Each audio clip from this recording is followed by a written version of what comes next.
वित्त मंत्री निर्मला सीतारमण चुनाव से पहले अंतरिम बजट 1 फरवरी को पेश करने वाली हैं। इस अंतरिम बजट से ऑटो सेक्टर के साथ साथ इलेक्ट्रिक वाहन इंडस्ट्री को भी बड़ी उम्मीदें हैं। सेक्टर के दिग्गजों का मानना है कि वो अब ग्रीन मोबिलिटी एजेंडे को आगे बढ़ाने वाली ऐलानों का बेसब्री से इंतजार कर रहे हैं। माना जा रहा है कि इस बार अंतरिम बजट में सरकार ईवी की मांग को बढ़ावा देने के लिए फेम 3 योजना का ऐलान कर सकती है। इसी के साथ सरकार ईवी की ग्रोथ को बढ़ाने के लिए सेक्टर और ग्राहकों के सेंटिमेंट्स को मजबूत करने से जुड़े ऐलान करेगी। दरअसल भारत सरकार की फेम योजना ईवी और आईसीई यानी पेट्रोल डीजल वाहनों के बीच मौजूद कीमतों के अंतर को कम करने में मददगार रही है। इसी के दम पर इलेक्ट्रिक वाहनों की डिमांड को बढ़ाने में भी मदद मिली है। इसी की वजह से देश में 2 और 3 व्हीलर्स की बिक्री को बढ़ावा मिला है।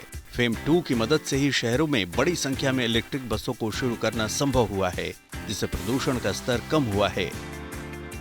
पिछले साल देश में इलेक्ट्रिक वाहनों की बिक्री में तेज इजाफा दर्ज किया गया है। इसकी वजह सरकार की पॉलिसीज रही हैं, जिन्होंने ईवी की बिक्री बढ़ाने का प्लेटफॉर्म तैयार किया है। ऐसे में 2024 के बजट में ईवी क्षेत्र में सबसे महत्वपूर्ण डिमांड और उम्मीद फेम 3 योजना के साथ ईवी के लिए प्रोत्साहन योजनाओं का ऐलान है।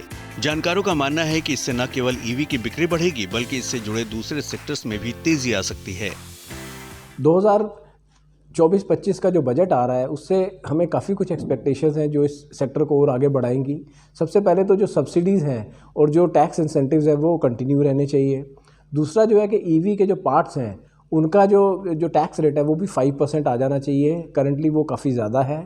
तीसरा जो है वो चार्जिंग इंफ्रास्ट्रक्चर के लिए एक अलग बजटरी एलोकेशन होनी चाहिए, ताकि एक solid charging infrastructure through out the country create हो पाए, और इसके लिए जो फंडिंग है वो भी आनी चाहिए।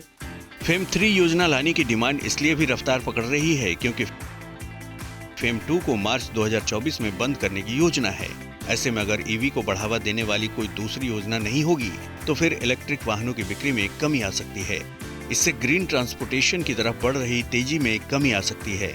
इससे मेक इन इंडिया में इलेक्ट्रिक वाहनों और उनके कंपोनेंट्स के लिए नुकसान हो सकता है।